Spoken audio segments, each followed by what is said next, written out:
नमस्कार, सुबह के 10:30 बज रहे हैं। जी न्यूज पर आपका स्वागत है। आपके साथ मैं हूं पूर्णिमा मिश्रा और बुलेटिन की शुरुआत इस वक्त की बड़ी खबर के साथ कर रहे हैं। कांग्रेस के बंद पड़े मुखपत्र नेशनल हेराल्ड पर मालिकाना हक रखने वाली एजेएल पर अब नवजीवन अखबार केस में शिकंजा कस गया है।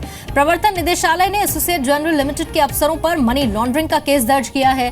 ईडी ने इस मामले में पूर्व सीएम भूपेंद्र हुड्डा को भी आरोपी बनाया है और जल्द ही ईडी सभी आरोपियों से पूछताछ करेगी।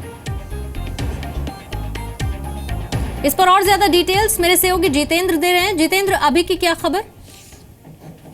देखिए पूर्णिमा, ईडी ने चंडीगढ़ ऑफिस में पीएमएलए यानी prevention of money laundering act के तहत भूपेंद्र सिंह हुड्डा और जो एजेएल के जो दूसरे जो सीनियर ऑफिशियल, जिसमें सभी पदाधिकारी हैं, चाहे वो सोनिया गांधी हो, राहुल गांधी हो, सैम पित्रोदा हो, मोतीलाल वोरा हो, जो भी तमाम इसके अंदर जो अधिकारी हैं जो इस एजेएल का पार्ट है, उन सब के खिलाफ मामला दर्ज किया गया है। हालांकि जो एफआईआर दर्ज की गई है उसमें सिर्फ और सिर्फ जो देन सीईओ जो कि भूपेंद्र सिंह हुड्डा हैं और साथ ही एजेएल के ऑफिशियल हैं, ये नाम लिखा गया है। लेकिन इसका मतलब साफ है कि जो भी उसमें जुड़े हुए हैं उन सब के खिलाफ ये मामला दर्ज किया गया है। अगर मैं इस मामले के बारे में आपको बताऊं तो पंचकुला के अंदर एक जमीन है जो कि एजेएल को हिंदी अखबार नवजीवन चलाने के लिए ये जमीन दी गई थी। सबसे पहले ये जमीन 1982 में दी गई थी और उसमें कहा गया था कि 2 साल के अंदर आपको यहाँ पर बिल्डिंग बनानी है और अखबार शुरू कर देना है। लेकिन 1992 तक जब किसी तरह कोई कंस्ट्रक्शन इसमें शुरू नहीं हुई, ना ही अखबार चलना शुरू हुआ, तो उसके बाद ये जमीन हरियाणा सरकार ने वापस ले ली थी। लेकिन उसके बाद 2005 में अचानक से इस पर कार्रवाई शुरू होती है।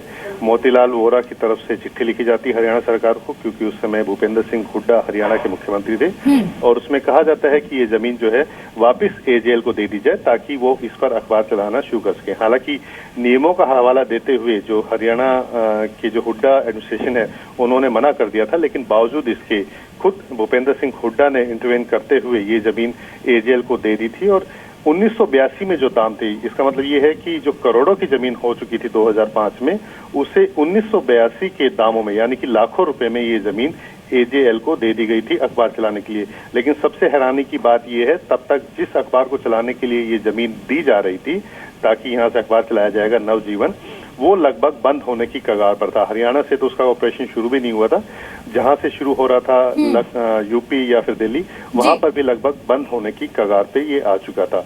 और उसके बाद ये जमीन जब ली गई 2005 में ये अलॉट की गई, उसके बाद 2012 में यहाँ पर कंस्ट्रक्शन शुरू करके एक 4 स्टोरी बिल्डिंग बना दी गई है। करीब 3,500 गज का ये प्लॉट है और पॉश इलाके के अंदर, यानी कि मैं कहूँ आपको को जो हरियाणा का जो पुलिस हेडक्वार्टर है उसके ठीक सामने ये बिल्डिंग बनी हुई है। ठीक जितेंद्र, पूरा मामला काफी विस्तार से आपने समझाया, शुक्रिया आपका जानकारी देने के लिए। लेकिन फिलहाल की जो खबर, जल्द ही पूछताछ कर सकती है ईडी और इन सभी आरोपियों से पूछताछ हो सकती है जिसमें आरोपी बनाया गया है हुड्डा को भी, और तमाम मनी लॉन्ड्रिंग का ये केस जिसमें अफसरों पर भी मामला दर्ज किया गया है।